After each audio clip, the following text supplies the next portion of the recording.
Since the podcast comes out every 2 weeks, on the off weeks we share diction tips, short videos from the Diction Police Special Diction Unit focusing on a specific word or topic in lyric diction.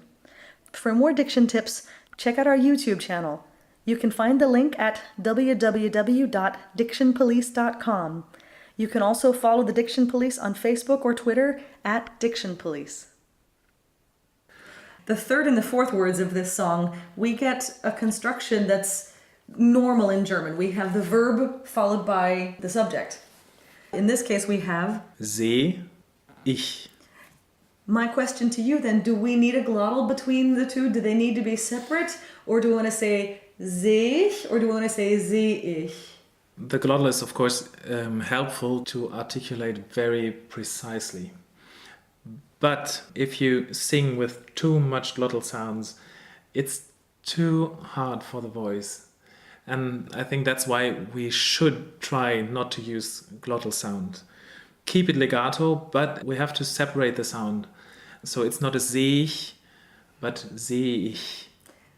So there's an impulse for the I, seh ich, but I'm trying not to use the glottal, Right. the glottal sound. Also, if the last verse is war es also gemeint. Yeah, because we have the R at the end of war. War es also gemeint. It is difficult, and because I'm German and I'm trying to articulate as precisely as possible, I use too much glottals, to be honest.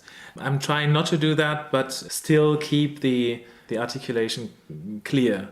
War es also gemeint. So that it's separated, but it's not necessarily a stroke of the tongue. Yeah, right. Trying to keep it legato without glottal. And actually, yeah, because it's es also. War es also gemeint. Und in the beginning, eine Mühle seh ich blinken. I love what Mirko had to say about glottals, and it points out the major difference in how we talk about this sound in German and in English. For most Americans, we use the word glottal to denote any time that a word that begins with a vowel needs to be separated from the sound that came before it. Meaning that when we say an apple, the word apple really starts with the vowel a and not the n of an apple. What we forget to mention is that we don't really need a huge gulpy sound like an apple from the back of the tongue to make what, in a literal sense, is a glottal. In lyric diction, we try to avoid any harsh sounds that can distract from the vocalism or create tension in the production. But we do need to delineate words that start with a vowel and to make sure that they really begin with the vowel. This doesn't mean to overuse the back of the tongue.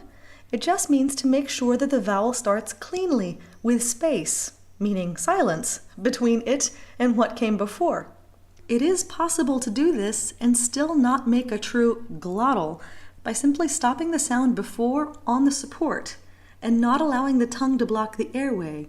An apple.